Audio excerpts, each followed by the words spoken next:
اور ظاہری خوبصورتی کو پسند کرتے ہو اور کسی ایسے آدمی کی اطاعت نہ کیجیے جس کے دل کو ہم نے اپنی یاد سے غافل یعنی بے خبر چھوڑ رکھا ہے، اور جو بس اپنے نفس کی خواہشوں کے پیچھے پیچھے چلتا ہے اور اس کا معاملہ حد سے گزرا ہوا ہے، یا جو افراط و تفریط، حد سے زیادہ یا حد سے کم یا حدود سے تجاوز کرنے کے طریقہ کار کو اختیار کیے ہوئے ہے۔ اور صاف صاف کہہ دیجئے کہ سچی اور حق بات تو وہ ہے جو تمہارے پالنے والے مالک کی طرف سے آئی ہے، جو چاہے مانے اور جو چاہے انکار کر دے۔ ہم نے بھی لازمی طور پر حق کا انکار کرنے والے ظالموں کے لیے ایک ایسی آگ تیار کر رکھی ہے جس کی لپٹیں اور کناتیں انہیں گھیرے میں لے چکی ہیں۔ وہاں اگر وہ فریاد کرتے ہوئے پانی بھی مانگیں گے تو ان کی فریاد رسی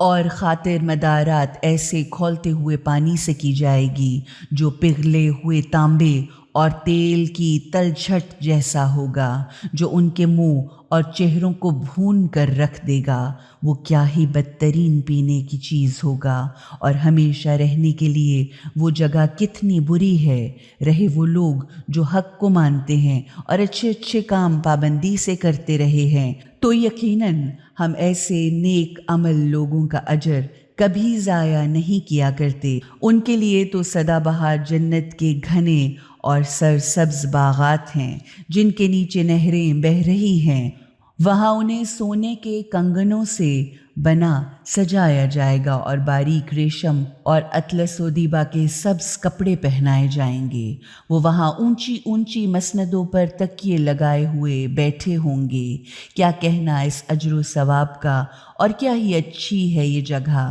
ہمیشہ آرام سے رہنے کے لیے۔ ان کے سامنے دو آدمیوں کی مثال پیش کیجیے، جن میں سے ایک کو تو ہم نے انگور کے 2 باغ دیے اور ان باغوں کو چاروں طرف سے کھجور کے درختوں کی باڑ سے گھیر دیا ہے، اور درمیان میں کھیتی کے لیے زمین رکھی ہے۔ دونوں باغوں نے خوب پھل دیے اور ان میں کچھ کمی نہ کی، اور ان باغوں کے بیچوں بیچ ایک نہر بھی بہا دی۔ پھر جب اسے خوب پھل اور نفع ملا تو ایک دن وہ اپنے ساتھی سے بات کرتے ہوئے بولا، میں تو تجھ سے زیادہ مالدار ہوں، اور میرے پاس طاقتور آدمیوں اور نوکروں کی تعداد بھی تجھ سے کہیں زیادہ ہے، یعنی میں تجھ سے زیادہ طاقتور نفری بھی رکھتا ہوں۔ پھر وہ اپنے باغ میں داخل ہوا اس حالت میں کہ وہ اپنے اوپر ظلم کرنے والا تھا۔ پھر کہنے لگا، میں تو نہیں سمجھتا کہ یہ باغ کبھی تباہ ہوگا، اور میں تو نہیں سمجھتا کہ قیامت قائم ہونے والی ہے، اور اگر مجھے میرے مالک کی طرف پلٹایا بھی گیا تو میں لازمی طور پر اس سے بہتر اور شاندار جگہ پاؤں گا۔ یہ سن کر اس غریب ساتھی نے اس سے کہا، کیا تو اس ذات کا انکار اور کفر نعمت کرتا ہے جس نے تجھے مٹی اور پھر نطفے جیسی معمولی چیز سے پیدا کیا، پھر تجھے بالکل ٹھیک ٹھاک پورے کا پورا آدمی بنا کر کھڑا کر دیا؟ رہا میں تو وہی اللہ میرا بھی پالنے والا مالک ہے، اور میں اپنے پالنے والے مالک کے ساتھ کسی کو شریک نہیں کرتا۔ اور آخر کیوں ایسا نہ ہوا کہ جب تو اپنے باغ میں داخل ہو رہا تھا تو کہتا، ماشاء اللہ، جو اللہ چاہتا ہے وہی ہوتا ہے، لا قوت الا باللہ، کسی میں کوئی طاقت نہیں سوا اللہ کے سہارے کے۔ اگر تم مجھے اپنے سے مال اور اولاد میں کم دیکھ رہے ہو تو عنقریب بہت ممکن ہے کہ میرا پالنے والا مالک مجھے تمہارے باغ سے کہیں بہتر باغ عطا فرما دے، اور تمہارے باغ پر آسمان سے بجلیاں بھیج دے جس سے یہ باغ صاف اور چٹیل میدان بن کر رہ جائے، یا اس کا پانی زمین کے بہت نیچے اتر کر بالکل خشک ہو جائے اور پھر تم اسے کسی طرح بھی حاصل نہ کر سکو۔ اور آخر کار یہ ہوا کہ اس باغ کے پھلوں کو گھیرے میں لے لیا گیا اور اس کے سارے پھل برباد ہو گئے، اور وہ اپنی اس لاگت پر ہاتھ ملتا ہی رہ گیا جو اس نے اس باغ پر لگائی تھی، کیونکہ اب وہ باغ اپنی چھتوں کے ساتھ الٹا گرا پڑا تھا۔ اب وہ کہہ رہا تھا، کاش میں اپنے پالنے والے مالک کے ساتھ کسی کو شریک نہ ٹھہراتا۔ اب اللہ کو چھوڑ کر اس کے لیے کوئی گروہ نہ تھا جو اس کی مدد کرتا، اور نہ وہ خود ہی اس قابل رہا تھا کہ اپنے لیے کوئی مدد حاصل کر سکتا۔ اب اسے معلوم ہو گیا کہ حقیقتاً کام بنانے کا سارا اختیار تو صرف اللہ کے پاس ہے، جو ایک ثابت حقیقت ہے۔ انعام وہی بہتر ہے جو وہ بخشے، اور انجام وہی بخیر ہے جو وہ دکھائے۔ اور ان کے سامنے دنیا کی زندگی کی یہ مثال پیش کیجیے کہ جیسے وہ پانی ہے جسے ہم نے اوپر سے برسا دیا، جس سے زمین کی نباتات بہت زیادہ گھنی ہو گئی، اور اس کے بعد وہی نباتات بھس بن کر چورا چورا ہو کر رہ گئی، جسے اب ہوا ہر طرف اڑائے لیے پھرتی ہے۔ دیکھ لیا کہ اللہ ہر چیز پر پوری قدرت رکھنے والا ہے۔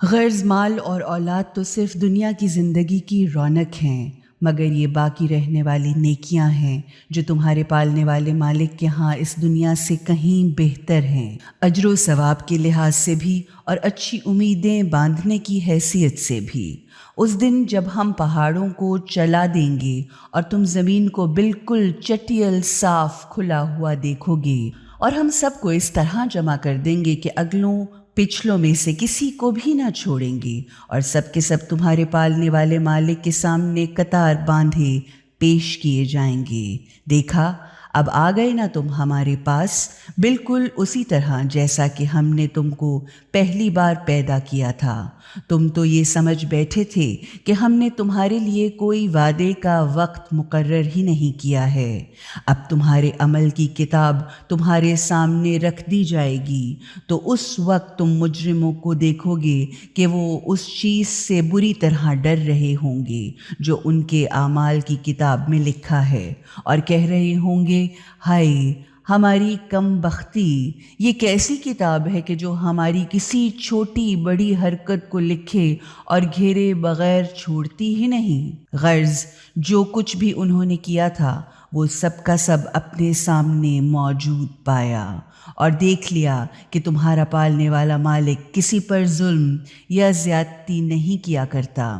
اور جب ہم نے فرشتوں سے کہا کہ آدم علیہ السلام کو سجدہ کرو تو سب نے سجدہ کر لیا سوائے ابلیس کے جو جنوں میں سے تھا۔ وہ اپنے پالنے والے مالک کی اطاعت کے دائرے ہی سے نکل گیا، یعنی اس نے اپنے پالنے والے مالک کے حکم کو نہ مانا۔ تو کیا اب تم لوگ مجھے چھوڑ کر اس کو اور اس کی اولاد کو اپنا دوست اور سرپرست بناؤ گے، حالانکہ وہ تمہارے دشمن ہیں؟ یہ بہت ہی برا بدل ہے جو ظالم لوگ اختیار کر رہے ہیں۔ میں نے انہیں آسمانوں اور زمین کے پیدا کرتے وقت سامنے کھڑا نہیں کیا اور نہ خود ان کی اپنی تخلیق کے وقت انہیں بلا کر اس کا گواہ بنایا تھا، اور میں ایسا ہوں بھی نہیں کہ گمراہوں کو اپنا مددگار بنا لوں۔ اور کیا حشر ہوگا ان لوگوں کا اس دن جب خدا کہے گا کہ جن جن کو تم میرا شریک سمجھتے تھے اب ان کو پکارو، تو انہوں نے ان کو پکارا تو ان شریکوں نے نہ انہیں کوئی جواب ہی دیا اور نہ وہ ان کی مدد کے لیے آئے، تو اس پر ہم نے ان دونوں کے لیے ایک مشترک ہلاکت اور تباہی کا گڑھا بنا دیا، یعنی پھر ہم نے ان دونوں کے درمیان دشمنی ڈال دی۔ اور جب ان سارے مجرموں نے آگ کو دیکھ لیا تو وہ سمجھ گئے کہ اب ان کو اس میں گرنا ہی ہے، مگر پھر انہوں نے نہ تو اس آگ سے بچنے یا دور بھاگنے کا کوئی طریقہ پایا اور نہ کوئی پناہ کی جگہ پائی۔ غرض ہم نے قرآن میں لوگوں کو طرح طرح سے ہر چیز کی مثال پیش کر کے سمجھایا، مگر انسان جھگڑا کرنے میں ہر چیز سے بڑھ چڑھ کر نکلا۔ آخر ان لوگوں کو ہدایت جیسی اچھی چیز کے آ جانے کے بعد حق کے ماننے اور اپنے پالنے والے مالک سے اپنے گناہوں پر معافی مانگنے سے کس چیز نے روکا؟ اب اس کے سوا کچھ نہیں کہ وہ انتظار کر رہے ہیں کہ ان کے سامنے بھی وہی کچھ آ جائے جو پچھلے نافرمانوں کے سامنے آیا تھا، یا پھر یہ کہ وہ عذاب کو سامنے سے آتا ہوا دیکھ لیں۔ ہم نے رسولوں کو اس کام کے سوا اور کسی کام کے لیے نہیں بھیجا کہ وہ نیک عمل کرنے والوں کو خوشخبریاں دیں یا برے کاموں کے انجام سے ڈرائیں، مگر جو حق کے انکاری ہیں وہ غلط دلیلوں سے بحث کرتے ہیں تاکہ ان سے حق کو نیچا دکھا کر دبا دیں، اور اس طرح انہوں نے میری نشانیوں اور دلیلوں کو، بلکہ ان تنبیہوں، وارننگز اور ان دھمکیوں تک کو جن سے ان کو ڈرایا گیا تھا، مذاق بنا لیا۔ تو اس شخص سے بڑھ کر حد سے تجاوز کرنے والا ظالم اور کون ہوگا جسے اس کے پالنے والے مالک کی آیتوں، نشانیوں اور دلیلوں کے ذریعے نصیحت کی جائے اور وہ ان سے منہ پھیر لے اور ان گناہوں تک کو بھول جائے جن کو خود اس کے ہاتھوں نے کیا ہے۔ بے شک ہم نے ان کے دلوں پر پردے ڈال دیے ہیں جو انہیں قرآن یا حقیقت کی دلیلوں کو نہیں سمجھنے دیتے، اور ان کے کانوں میں ہم نے گرانی پیدا کر دی ہے۔ اب اگر آپ صلی اللہ علیہ وآلہ وسلم انہیں سیدھے راستے کی طرف بلائیے گا تو بھی وہ اس حالت میں ہیں کہ کبھی ہرگز سیدھے راستے پر نہ آئیں گے۔ واضح طور پر معلوم ہوا کہ یہ سب انجام ہے خود ان کے خدا کی نشانیوں سے منہ پھیر لینے اور اپنے گناہوں کے بھول جانے کا، جبکہ آپ صلی اللہ علیہ وآلہ وسلم کا پالنے والا مالک تو بڑا معاف کرنے والا اور رحم کرنے والا ہے۔ اگر وہ انہیں ان کے گناہوں کی سزا میں پکڑنا چاہتا تو جلدی سے ان پر اپنا عذاب بھیج دیتا، مگر ان کے لیے موت یا قیامت کے وعدے کا ایک دن مقرر ہے، اور وہ اس سے بچ کر بھاگ نکلنے کا کوئی راستہ یا پناہ کی جگہ نہ پائیں گے۔ اور یہ ہیں وہ بستیاں جن کو ہم نے تہس نہس یعنی تباہ و برباد کر ڈالا۔ جب ان لوگوں نے ظلم و ستم سے کام لیا تو ہم نے بھی ان میں سے ہر ایک کی ہلاکت کے لیے ایک وقت مقرر کر دیا۔ اور جب موسیٰ علیہ السلام نے اپنے جوان ساتھی سے کہا کہ میں تو سفر جاری رکھوں گا جب تک کہ اس جگہ نہ پہنچ جاؤں جہاں دو سمندر اکٹھا ہوتے ہیں، ورنہ میں ایک لمبے عرصے تک چلتا ہی رہوں گا، تو جب ان دونوں سمندروں کے اکٹھا ہونے کی جگہ پر پہنچے تو وہ دونوں اپنی مچھلی کو بھول گئے، تو اس نے ایک سرنگ کی طرح سمندر تک اپنا راستہ بنا لیا۔ اب جو وہ دونوں آگے بڑھے تو موسیٰ علیہ السلام نے اپنے جوان ساتھی سے کہا کہ لاؤ ہمارا ناشتہ، آج کے سفر میں تو ہم بری طرح تھک گئے۔ ساتھی نے کہا، کیا آپ نے دیکھا تھا کہ ہم ایک چٹان میں پناہ لیے ہوئے تھے؟ تو اس وقت مجھے مچھلی کا خیال نہ رہا اور شیطان نے مجھے ایسے غافل کر دیا کہ میں آپ سے اس کا ذکر کرنا تک بھول گیا، اور مچھلی نے تو عجیب طریقے سے نکل کر اپنا راستہ سمندر میں بنا لیا۔ موسیٰ علیہ السلام نے کہا، اسی منزل کی تو ہمیں تلاش تھی۔ پھر وہ اپنے قدموں کے نشانوں کو ڈھونڈتے ہوئے پلٹے تو ان دونوں نے وہاں ہمارے بندوں میں سے ایک بندے کو پایا جسے ہم نے اپنی طرف سے خاص رحمت عطا کی اور اپنی طرف سے ایک خاص علم سکھایا تھا۔ موسیٰ علیہ السلام نے ان سے کہا، کیا میں آپ کے پیچھے پیچھے چل سکتا ہوں تاکہ آپ مجھے بھی اس علم اور ہدایت میں سے کچھ عطا فرمائیں جو آپ کو سکھایا گیا ہے، یعنی آپ مجھے بھی اس کے حاصل کرنے کا صحیح طریقہ بتا دیجیے۔ انہوں نے فرمایا، آپ میرے ساتھ صبر نہیں کر سکیں گے، اور جس چیز کے علم کا آپ احاطہ ہی نہ کر سکیں یا جس چیز کی آپ کو خبر ہی نہ ہو، اس پر آپ کیوں کر صبر کر سکتے ہیں؟ موسیٰ علیہ السلام نے عرض کی، اگر اللہ نے چاہا انشاءاللہ تو آپ مجھے صبر کرنے والا پائیں گے، اور میں کسی بھی معاملے میں آپ کی نافرمانی نہ کروں گا۔ انہوں نے فرمایا، اچھا، اگر آپ میرے پیروکار ہو کر میرے پیچھے پیچھے چلنا ہی چاہتے ہیں تو مجھ سے کسی بات کو نہ پوچھیے گا جب تک کہ میں خود اس کا ذکر آپ سے نہ کروں۔ اب وہ دونوں چلے، یہاں تک کہ جب کشتی پر بیٹھے تو ان بزرگوار جناب خضر نے کشتی میں سوراخ کر دیا۔ موسیٰ علیہ السلام نے کہا، آپ نے تو اس میں سوراخ کر دیا ہے تاکہ آپ اس میں بیٹھنے والوں کو ڈبو دیں، یہ تو آپ نے بڑی سنگین اور سخت بات کر ڈالی۔ اس پر حضرت خضر علیہ السلام نے کہا، میں نے تم سے نہ کہا تھا کہ تم میرے ساتھ صبر نہ کر سکو گے؟ موسیٰ علیہ السلام نے عرض کی، میری بھول چوک پر مجھے نہ پکڑیے اور مجھ پر میرے اس معاملے میں زیادہ سختی نہ فرمائیے۔ اس کے بعد پھر وہ دونوں آگے بڑھے، یہاں تک کہ ان کو ایک لڑکا ملا تو حضرت خضر نے اسے قتل کر ڈالا۔ موسیٰ علیہ السلام نے کہا، ارے آپ نے تو ایک بے گناہ کی جان لے لی، یعنی آپ نے ایک پاک جان کو بغیر کسی دوسری جان کے بدلے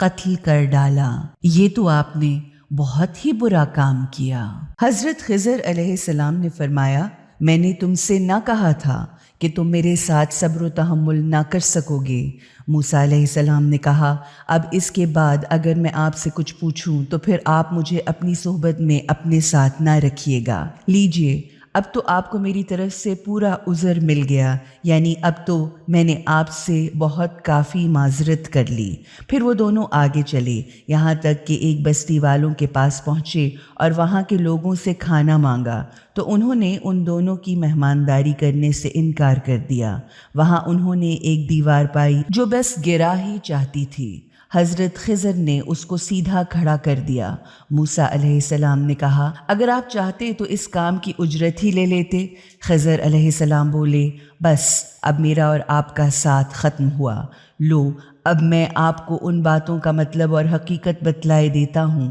جن پر آپ صبر نہ کر سکے۔ وہ جو کشتی تھی وہ کچھ غریبوں مسکینوں کی تھی جو دریا میں کام کرتے ہیں، تو میں نے چاہا کہ اسے عیب دار بنا دوں، کیونکہ آگے ایک بادشاہ کا علاقہ ہے جو ہر اچھی بے عیب کشتی پر زبردستی قبضہ کر لیتا ہے۔ رہا وہ لڑکا جس کو میں نے قتل کر ڈالا تھا تو اس کے ماں باپ حق کو ماننے والے ہیں۔ ہمیں خطرہ محسوس ہوا کہ یہ ان دونوں کو اپنے انکار حق اور اپنی سرکشی سے تنگ کرے گا یا ان دونوں کو بھی اس کفر اور سرکشی میں مبتلا کر دے گا، تو ہم نے چاہا کہ ان کا پالنے والا مالک انہیں اس لڑکے کے بدلے ایک ایسا لڑکا عطا کرے جو اخلاقی پاکیزگی میں بھی اس سے بہتر ہو اور محبت اور صلہ رحمی میں بھی زیادہ بڑھا چڑھا ہو، یعنی جس سے صلہ رحمی، صبر، خدمت اور محبت کی زیادہ توقع ہو۔ رہی وہ دیوار تو وہ شہر کے 2 یتیم بچوں کی تھی، اور اس دیوار کے نیچے ان دونوں کے لیے ایک خزانہ دفن تھا، اور ان دونوں کا باپ ایک نیک آدمی تھا۔ تو تمہارے پالنے والے مالک نے چاہا کہ وہ دونوں اپنی جوانی کو پہنچیں اور تمہارے پالنے والے مالک کی مہربانی سے اپنا خزانہ نکال لیں، اور یہ سب کچھ میں نے از خود اپنی رائے یا اپنے اختیار سے نہیں کیا۔ یہ ہے مطلب، حقیقت اور وضاحت ان باتوں کی جنہیں آپ برداشت نہ کر سکے۔ اب وہ لوگ آپ صلی اللہ علیہ وآلہ وسلم سے ذوالقرنین علیہ السلام کے بارے میں پوچھتے ہیں، تو آپ ان سے کہیے کہ میں ان کا کچھ حال تمہیں سناتا ہوں۔ ہم نے انہیں زمین پر حکومت اور اقتدار عطا کیا تھا، اور انہیں ہم نے ہر قسم کے اسباب و وسائل یعنی ریسورسز بخشے تھے، تو انہوں نے ایک مہم کا سامان کیا، یہاں تک کہ جب وہ سورج کے ڈوبنے کی جگہ تک پہنچے، یعنی مغرب کی جانب، ملک پر ملک فتح کرتے ہوئے خشکی کے آخری سرے تک پہنچے جس کے آگے سمندر تھا، تو انہوں نے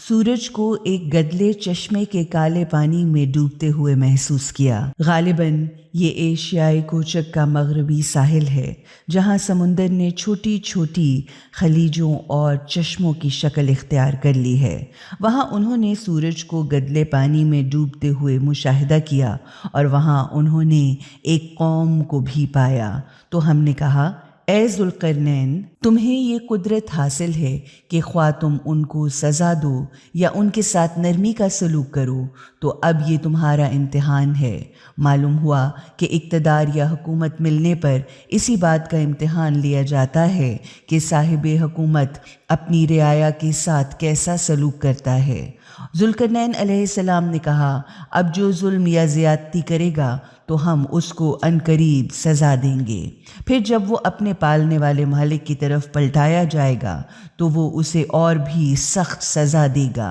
اور جو ابدی حقیقتوں کو دل سے مانے گا اور نیک عمل بھی کرے گا تو اس کے لیے اچھا معاوضہ ہے، اور ہم بھی اس کے ساتھ اپنے معاملہ میں آسانی برتیں گے۔ پھر انہوں نے ایک دوسری مہم کی تیاری کی، یہاں تک کہ جب وہ سورج کے نکلنے کی حد تک جا پہنچے، یعنی ملک فتح کرتے کرتے مہذب دنیا کی حدیں ختم ہو گئیں اور آگے وحشی قوموں کا علاقہ تھا، تو وہاں انہوں نے دیکھا کہ سورج ایک ایسی قوم پر طلوع ہو رہا ہے جس کے لیے ہم نے دھوپ سے بچنے کا کوئی سامان نہیں کیا تھا، یعنی انہیں گھر بنانے کا فن نہ آتا تھا۔ ان کا تو یہ حال تھا، اور جو کچھ کہ ذوالقرنین کے پاس تھا اس کو ہم خوب جانتے تھے۔ مطلب یہ ہوا کہ اگر حکومت کے پاس وسائل ہوں تو عوام کے مسائل حل کرنا حکومت کا فریضہ ہے۔